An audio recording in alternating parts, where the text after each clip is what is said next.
everyone, welcome back to practice series. So welcome in the 7th video of this series जो होने वाला है labour welfare के लिए।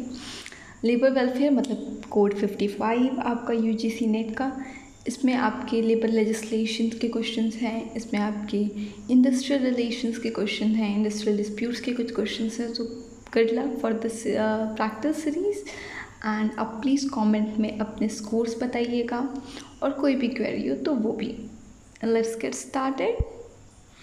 Durning electric theory has identified 3 conditions which must be met by a company that wish to set up a production in a foreign country and want to operate as a multinational. Which of the following is not included in the 3 conditions given by him? Options: A. Location advantage, B. Internationalization advantage, C. Ownership advantage, and D. Quality advantage. So time starts now.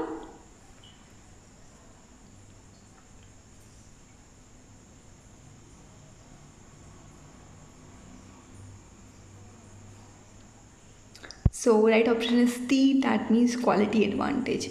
डर्निंग ने अपनी theory में 3 advantages दिए थे। ये 3 advantages आपको मिलेंगे अगर आप मल्टीनेशनल कंपनी बनाना चाहते हो अपनी कंपनी को, और फॉरेन में एक या फिर किसी भी कंट्री में अपना एक प्रोडक्शन यूनिट या फिर आप एक अपना सब्सिडी डालना चाहते हो। तो 3 एडवांटेजेस आपको मिलते हैं। लोकेशन एडवांटेज मिलता है, इंटरनेशनलाइजेशन एडवांटेज मिलता है और ओनरशिप एडवांटेज मिलता है।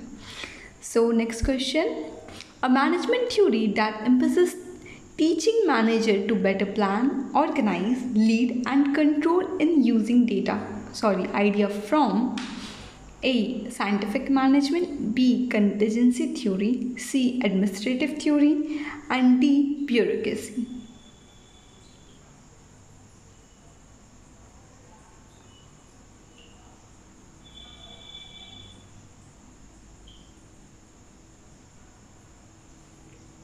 सो the right option is C, that mean administrative management या फिर थ्योरी आप कह सकते हो। साइंटिफिक मैनेजमेंट क्यों नहीं है? क्योंकि साइंटिफिक मैनेजमेंट आपका बेसिकली आपका स्पेशलाइजेशन पे बात करता है और वो कहता है कि आप जो प्लानिंग और प्रोडक्शन को दोनों को अलग कीजिए। जो प्लानिंग कर रहा है उनको प्लानिंग करने दीजिए और जो प्रोडक्शन कर रहा है उनको प्रोडक्शन। तभी तो उन्होंने फंक्शनल फोरमैन का कॉन्सेप्ट लाया था। कंटीजेंसी थ्योरी क्या होती है? कंटीजेंसी थ्योरी का बिलीव है कि कोई भी एक प्रैक्टिस, कोई भी एक तरीका सारे प्रॉब्लम्स का सल्यूशन नहीं बन सकता है। तो according to the problem, according to the situation आपका जो तरीका होता है, जो प्रैक्टिसेस होते हैं वो चेंज होते हैं। एडमिनिस्ट्रेटिव मैंने बता ही दिया है कि वो बताता है कैसे आप प्लान करो, ऑर्गेनाइज़ करो। तभी तो उन्होंने 14 प्रिंसिपल दिए थे। वो 14 प्रिंसिपल ही उसमें प्लान, ऑर्गेनाइज, लीड और कंट्रोल करना बता रहा है। और ब्यूरोक्रेसी मतलब कि आपका फॉर्मल ऑर्गेनाइजेशन जिसमें आपका हायरार्की बहुत इंपॉर्टेंट होता है, रूल रेगुलेशन बहुत इंपॉर्टेंट होते हैं।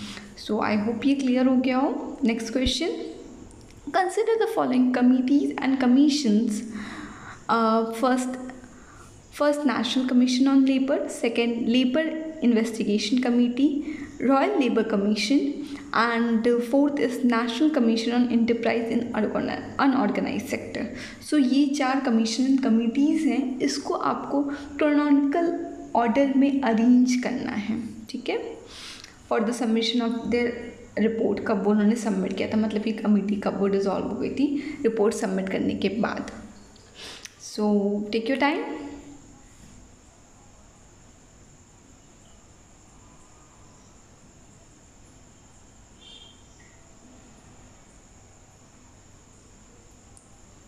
सो the right option is C, that means पहले आपका रॉयल कमीशन ऑन लेबर आया था, फिर आपका आया था लेबर इन्वेस्टिगेशन कमेटी, फिर आया था first national commission on labour और लास्ट में आया है national commission on enterprise in unorganised sector.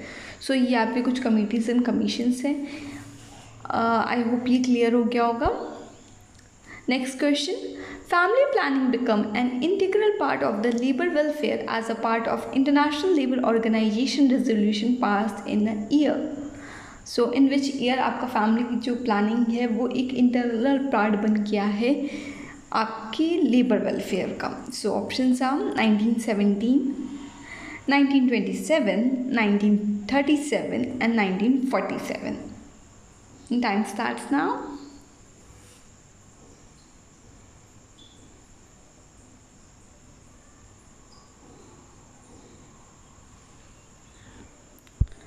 Right option is D, that means 1947 is the right option. ये आपका ILO का जो रेजोल्यूशन पास हुआ था उसमें ये एक पॉइंट था कि जो फैमिली प्लानिंग होगी वो इंटीग्रल पार्ट होगा आपके लेबर वेलफेयर का।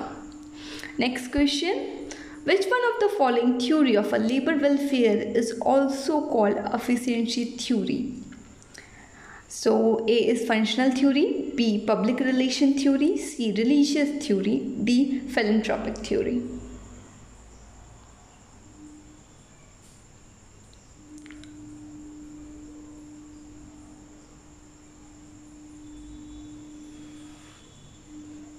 So the right option is A, that means functional theory जो labor welfare का उसी को efficiency theory भी हम कहते हैं। Next question, which one of the following is a total period of maternity leave admissible to the woman employing having two or more surviving children under the provision of Maternity Benefit Act Amendment Act 9 let me read it again कि आपका जो maternity benefit act है उसका जो amendment आया है उसके according जो भी वुमेन एम्प्लॉई आपका 2 या 2 से ज़्यादा उसके पास चिल्ड्रन है तो उसको कितने दिन का लीव मिलता है, आपका पेड लीव जिसे हम मटर्निटी लीव कहते हैं वो कितने वीक का होना चाहिए according to the amendment, latest amendment के अकॉर्डिंग। सो ए है 26 week, B 14, C 12 and D is 16 week. Your time starts now.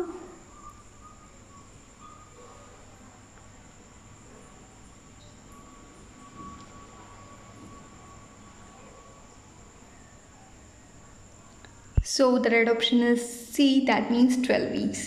इस अमेंडमेंट में आपका जो हमारा नॉर्मल मतलब जो बेसिक था कि अगर एक वुमेन एम्प्लॉई है और वो 80 डे वर्क की हुई है तो उसे पहले 12 वीक्स मिलता था, बट इस अमेंडमेंट के बाद उस 12 वीक को 26 वीक्स कर दिया गया है।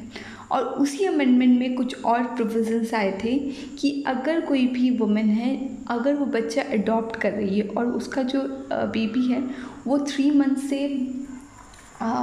मंथ से छोटा है या 3 मंथ का है तब भी उसे 12 वीक मिल रहा है, या फिर उसके पास 2 सर्वाइविंग चिल्ड्रन हैं और जो अभी वो प्रेग्नेंट है वो 3rd बेबी है तभी उसे 12 वीक मिलेगा। ठीक है, आई होप ये क्लियर हो गया होगा।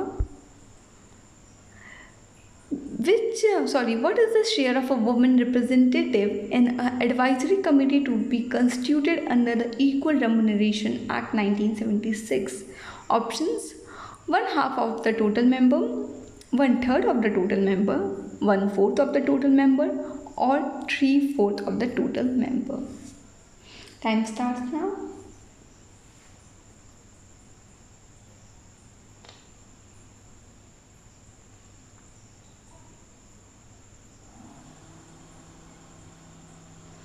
सो right option is 1/2 of the total member जो आपकी इस कमेटी के पार्ट होंगे वो वुमेन होनी चाहिए।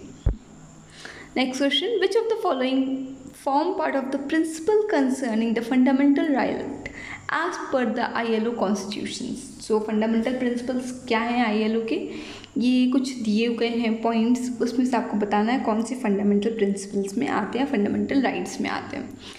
Elimination of all form of force and compulsory labor. Second, freedom of association and the effective recognition of a right to collective bargaining. Third, effective abolition of a child labor. And fourth, prevention of major industrial accident. So ये 4 में से कौन से आपके fundamental right हैं? Your quotes are given. Take your time.